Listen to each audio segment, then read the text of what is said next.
We are going to speak now, as we promised you, with the people at Remington Arms. Of course, we're all big supporters. It's Herkimer County's largest employer. There's such history, celebrating 200 years.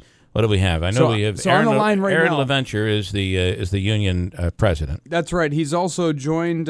He's with us this morning. Bill is the grievance chairman with Remington. Keith is the VP of the union, and Dave is the safety chairman. All right, they're all joining us. I'm going to start, Aaron. If you guys, it's tough on a speakerphone, but if you could pick up, I'd appreciate it. I want to start with Aaron right now. Good morning, Aaron. How are you this morning? Morning, Bill. How are you? I know it's an awful question. Obviously, a very tough day. So you guys were called into a meeting yesterday at 1:00, and this is when everybody was informed that there were going to be another set of layoffs here. Yes. So, and is it true that immediately people were basically? I mean, at that point, some employees were walked out of the building. Did that happen yesterday? No, that didn't happen yesterday. Okay. It was yesterday. We had the meeting at 1. Employees that were affected by the layoff shortly thereafter left. I'd say roughly 1:30. Okay. And then that was it. That was the end of it. Okay. So at the end of the day, though. I love the people on topics and everything, and so this is the end. This is the end. I don't feel that way. I still feel that Remington has a strong commitment to Ilion. Do you agree with me on that? Yes. We didn't get much media coverage on it. We didn't really put it out there either. But in January, we ratified a 5-year extension to our contract that goes till the end of this year. So we're looking at 2022. With an agreement with the company for production in Ilion. That's big. That's very big. And the other thing, I mean, the CEO was just recently did an interview and I put this in our story with Outdoor Life magazine, talking about the commitment that they have to Ilion, and a lot of that, Aaron, is about the workforce. I mean, it's a very, very talented workforce that you guys have there. Yeah, we have very dedicated workers, and it's hard to find that what we have here. Guys here are willing to work 7 days a week, 60, 70 hours, and it's inbred in our culture here. That's just how we're brought up. All right, I know you have other guys there. Who do you want to pass the phone on to somebody else? Aaron, I know you got guys with you. I have Keith, the VP. He'll talk next. Okay, all right. Keith is the union vice president. And Keith, good morning. You're on the radio. Good morning, Bill. Nobody wants to hear these stories, but here's what we're getting is that because there was a huge demand, and a lot of this is because of the fear of Obama, new gun regulations, people were buying up guns across the country like crazy. There was a huge increase in gun sales. And it was expected that Hillary Clinton was going to become president in November, and that was going to be another boom. And they were really predicting huge sales in 2017. The problem is, not a problem, clearly upstate. Donald Trump is now president, and we've seen a fall in sales. So big inventory, less demand. Is that what we're talking about? Absolutely. Yeah. And what does that mean for, do you fear there might be some future layoffs? Is this the beginning, or do you think we've reached the end here? I can't really predict anything into the future. We go up and down all the time when it comes to sales. Yeah. Actually, that's where it is. Right. This is not about a lack of commitment to Ilion. It's all about sales. It's about contracts. Absolutely. And I do want to reiterate that these guys that are in here, I've never seen guys have 20, 30, 40, and 50 years in this company, like this company here. Yeah. I want to ask you about some of those experienced workers, the 122 that were let go. And I'm not suggesting this makes it any easier, but were these newer hires, or were these guys and folks who had 10, 15, 20 years on the job? No, I'm sorry, this is Aaron again. The way that the layoff process works is it starts from the bottom of the list based off seniority, which is hire date. So nobody with anybody over 2 years. It was under a 2-year mark.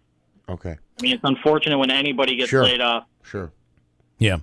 And Aaron, I think my dad was a longtime employee at Remington, still does work for Remington from time to time as a gunsmith. Anybody else you want us to talk to? I know you have a few others there as well. Yeah, I have Bill, the grievance chairman. Okay, Bill. Bill, you're on the radio. Good morning. Thanks for coming on. Again, we keep talking about Remington's commitment to Ilion. This is it's tough that this is happening. At a time when there's a 200-year celebration, but there's still a commitment here, which really needs to be emphasized. Absolutely.